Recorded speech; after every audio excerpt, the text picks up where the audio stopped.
नमस्कार दोस्तों। आज मैं प्रशांत किशोर जो राजनीतिक विश्लेषक हैं बोल रहे हैं कि जो भारतीय जनता पार्टी है भारतीय राजनीति में कई दशकों तक बना रहेगा। मैं इस पे बता देना चाहता हूँ कि मुझे नहीं लग रहा कि कई दशकों तक था कि कई दशकों तक आ नहीं पाएगा। और मैं बताता हूँ कि जो व्यावसायिक आदमी रहता है, जो प्रोफेशनल आदमी रहता है, जहाँ लाभ देखता है वहाँ चला जाता है, क्योंकि इनको तो पैसा से मतलब है, दौलत से मतलब है, पद से मतलब है। जैसे इन्होंने पहले बंगाल में ममता बनर्जी के साथ थे, वहाँ पे विनिंग कैंडिडेट थे, उनके साथ रहा। इसके पहले जो 2016 में जनता दल यू बीजेपी का प्रिडिक्शन किया गया था वो गलत हुआ था। और फिर अमरिंदर सिंह के साथ आए। अगर पंजाब के पूर्व मुख्यमंत्री रहे हैं, उनको अगर जिता दे तो ये माना जाएगा।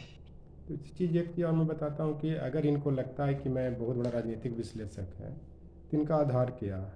आधार बताना चाहिए कि कैसे ये बता रहे हैं कि 30% वोट जो है वो बीजेपी को कई दशकों तक बना रहेगा। बताता हूँ कि ये तो डिसाइड करेगी, देश की जनता डिसाइड करेगी कि 30% वोट किसको बनेगा, कांग्रेस का बनेगा, बीजेपी का बनेगा या फिर सपा का बनेगा। अगर इनको ये देखना तो यूपी में जो भी इलेक्शन हो रहा है उसमें बीजेपी को जिता दे। इनको तो हमेशा अनेक इच्छाएँ रही हैं, कभी बिहार के मुख्यमंत्री बनने का प्रयास किया है, कभी देश पर के प्रधानमंत्री बनने का ख्वाब देख रहे हैं। जहाँ जो मिलता है वहाँ चले जाते हैं और यही इनका प्रिडिक्शन है। तो इसमें एक कहावत भी कहा गया है, एक शेर भी है कि अपनी इच्छाओं को सीमाओं में बांधे रखिए, नहीं तो 100 गुनाहों के शिकार होंगे। मेरा कहना है कि जो आदमी एक इस पर दोहा भी है, जेते पाँव पसारिए जेते चादर हो। आपको क्या नॉलेज है, नहीं है, क्या डिग्री है, वो सबको पता है। देश का पूरी दुनिया जान रही है। आप हमेशा विनर कैंडिडेट के साथ रहे और उसके बाद फिर फील्ड वर्क में काम किए। पॉलिटिकल पार्टी को उतना टाइम नहीं मिलता, उतने पढ़े पढ़े लिखे भी नहीं है कि इसका विश्लेषण करते हैं। इस कारण कुछ प्रिडिक्शन आपका सही हो जाता है। इसका मतलब नहीं है कि 30% तक वोट जो है बीजेपी को देश के राजनीति में बरकरार रहेगा। इसका कारण मैं बताता हूँ कि अभी जो मान लिया जाए कि अभी जो महंगाई है, देश में महंगाई देख रहे हैं किस तरह से बढ़ रहा है और आगे भी बढ़ेगा। अब सबको पता है कि किस तरह से ये देश में महंगाई बढ़ रहे हैं। उसके बाद लॉकडाउन में कितने लोग मरे। तो इसमें एक दोहा भी कहा गया है, पानी बढ़ो नाव में, देश में बढ़ो दाम, दोनों हाथ उलेचिए, यही सयानों काम। मैंने जिस तरह नाव में पानी बढ़ता है, बढ़ते जाता है, कोई ध्यान नहीं देता, जब नाव डूब जाता है तब लोगों को समझ में आता है कि नाव पर इतना नहीं सवार होना चाहिए था या इतना पानी नहीं भरना चाहिए। उस तरह देश में दाम इतना बढ़ रहा है कि लोग मर रहे हैं, हाहाकार मचा हुआ है देश में, सब मर भी रहे हैं। अब देख रहे हैं दाम भी बढ़ रहा है। आप इसी से अंदाज लगा सकते हैं क्या हो रहा है, नहीं हो रहा। कौन आधार पर बोल रहे हैं कि 30% वोट जो है बीजेपी को भारतीय राजनीति बना रहेगा। भारत दुर्दशा का भी उस समय जो कितना बुरा हाल था कि भरतेंदु चंद्र ने एक उसमें कविताओं में भी लिखा था, रोभूं सब मिल के आभूं भारत भाई, हा हा भारत दुर्दशा न देखी जाए। उससे भी दर्दनाक स्थिति था। उस समय इतना महंगाई बढ़ा हुआ था ब्रिटिश काल में कि लोग भूखे मर रहे थे, परेशान थे, सब रो रहे थे। आप इसी से लगा सकते हैं। और आज के जो राजनीतिक विश्लेषक जो हैं उस तेली की घानी बन गए हैं जिसमें आधा तेल है और आधा पानी है। मैं कहने का मतलब कि मैंने जो तेल जो है आधा पानी है, कि सब मिलावट ही है और सब मिलावटी लोग हैं और उस समय ब्रिटिश काल में भी लोग राज किया। जब सब मिलावट हो गए, मैंने मिलजुल गए, तभी ये राज हुआ था। तो आज भारत की जनतंत्र एक तमाशा है जिसकी जान मदारी की आशा है। और वो मदारी कौन? जो राजनीतिक विश्लेषक हैं, जो जो चापलूस हैं, जो चापलूसी करते हैं, उसके बाद फिर जो इधर से उधर भाग जाते हैं, जिनका कोई आधार नहीं है। जो भी जिनवन आदमी लड़ रहे हैं उसको भी लोग कमज़ोर कर रहे हैं, ना सही को गलत कर रहे हैं, ना गलत को सही कर रहे हैं। इसी कारण देश भी बहुत दिन तक गुलाम रहा। आप देख लीजिए चाइना भारत का क्या स्थिति बनाए हुए है, पाकिस्तान क्या स्थिति बनाए हुए हैं। कल परसों कल फिर जो जम्मू कश्मीर को जो बॉर्डर इलाका, वहाँ पे सेनाएँ जो मरे, उसमें भी एक बेगूसराय के कोई लेफ्टिनेंट कर्नल रैंक के हैं, वो भी मरे हैं। आप इसी से अंदाज़ लगा सकते हैं क्या हो रहा है देश का, नहीं हो रहा।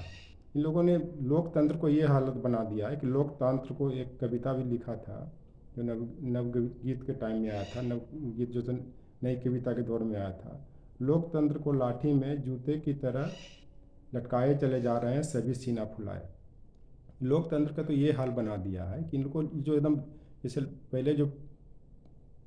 पहले के ज़माना या पारंपरिक लोग जो जूते को लाठी में टांगते हुए चलते थे और खाली पैर चलते थे कि जूता टूट न जाए, उसी तरह इन्होंने लोकतंत्र को बना दिया है कि जो जूता का मतलब कि जो इज्जत इज्जत की बात होती है, जूता जो इज्जत की प्रतीक होती है दूसरे के हाथ में चलती है, तो लोकतंत्र को उसी जूते की तरफ मैंने बना दिया है कि अब किस तरह अब सीना फुलाई चल रहे हैं कि मैं जो हूँ कि मैं लोकतंत्र को बहुत संरक्षक हूँ, और जो गलत को भी समर्थन देते हुए बोल रहे हैं कि मैं बहुत अच्छा काम कर रहा हूँ। इसी से अंदाज लगा सकते हैं कि क्या हो रहा है देश में, नहीं हो रहा। अब एक चीज़ और मैं बताता हूँ कि जो प्रशांत किशोर बोल रहे हैं, जैसे मान लिया जाए कि बीजेपी पार्टी ने अडानी अंबानी से जो पैक्ट कर लिया है, अभी जो मुद्रा बंदरगाह पर देखे 3,000 केजी का जो वहाँ पे हीरोइन या चरस बरामद हुआ, उस पर कोई अभी ना मीडिया आ रहा है ना कुछ आ रहा है। एक शाहरुख खान जी के बेटा जो आर्यन खान जो पकड़े गए हैं, उस पर कितना हंगामा किया गया, उनको जेल में डाल दिया गया, जबकि अडानी के पोर्ट पे ये पकड़ाया है, कुछ नहीं हो पाया है। तो इस पर भी एक शेर था, खादी ने मलमल से चुपचाप साठगांठ कर डाली है, अडानी अंबानी के 30 दिन दिवाली। दिवाली भी आ रहा, अडानी अंबानी कुछ भी गलत करेगा कुछ नहीं होगा, क्योंकि जब अच्छे लोग और जो पढ़ा लिखा वर्ग और राजनीतिक विश्लेषक ये अगर इन लोग गलत चीज़ों का समर्थन करेंगे तो देश का तो ये हाल होगा, होगा ही होगा, हो ही रहा है। तो अब ये तो अब डिसाइड जनता को करनी है कि 30% जो इनका वोट बैंक है कहाँ से आ रहे हैं। प्रशांत किशोर जी बताएं, अभी कल ही बीजेपी के बहुत सा विधायक अखिलेश यादव जी के पार्टी में, समाजवादी पार्टी में भाग गए हैं। अमित शाह जो भी बड़े बड़े लीडर मिल रहे थे, इस कारण मिल रहे हैं कि सत्ता परिवर्तन होगा, जो मैं गलत किया हूँ उससे संरक्षण मिलेगा। चूँकि नेक्स्ट मुख्यमंत्री लोग को भी लग रहा है कि अखिलेश यादव की जो पार्टी समाजवादी पार्टी है वो बनेंगे, तो उस तरह से पहले से ही लोग साठगांठ कर रहे हैं। और क्या हालत देश का है कि आज लॉकडाउन के बाद इतना गरीबी आ गई है कि 40 करोड़ लोग भूखे मर रहे हैं, दाने दाने के लिए तरस रहे हैं, खाने खाने के लिए तरस रहे हैं। जब जब घर में दाना आता है तो लोगों की आंख में चमक आती है, और चमक भी आती है और खुश होते हैं। तो उसमें नागार्जुन ने भी एक कविता लिखा था, दाने आए घर के अंदर कई दिनों के बाद, चमक उठी घर भर की आंखें कई दिनों की बात। मैंने कितने कितने दिनों के बाद खाना आ रहा है, लोग भूख से मर रहे हैं, तड़प रहे हैं। ये बता रहे हैं कि कई दशकों तक राजनीति में बीजेपी को पकड़ रहेगी। मुझे नहीं लग रहा है कई दशकों का, किसी कई दशक तक ही आ ही नहीं पाएंगे। जैसा इन्होंने हालत ख़राब हो गया है देश में, सब लोग देख रहे हैं, ये बताने की ज़रूरत नहीं है। सब इसका जवाब देंगे, देश की जनता जवाब देगी और दे भी रही है। और मैं इसमें क्या बताऊं, आप लोग को सब देख रहे हैं, इस वीडियो को भी देख रहे हैं, इंटरव्यू को देख रहे हैं कि प्रशांत किशोर कितने बड़े राजनीतिक विश्लेषक हैं, कितना इनका डिग्री है, कितना इनको नॉलेज है, ये सबको पता है। और बिकाऊ जो कुत्ता होता है किसी का नहीं होता है, वो जो जिसका दाम देगा उसके पास वो चला जाएगा। यही इसमें मुझे विचार व्यक्त करना है, ये आप लोग को डिसाइड करना है, देश की जनता डिसाइड करेगी कि प्रशांत किशोर की प्रिडिक्शन सही होता है कि देश की जनता का प्रिडिक्शन सही होता है, कि देश की जनता निर्णय करेगी। यही इसमें मुझे विचार रखना है। Thank you.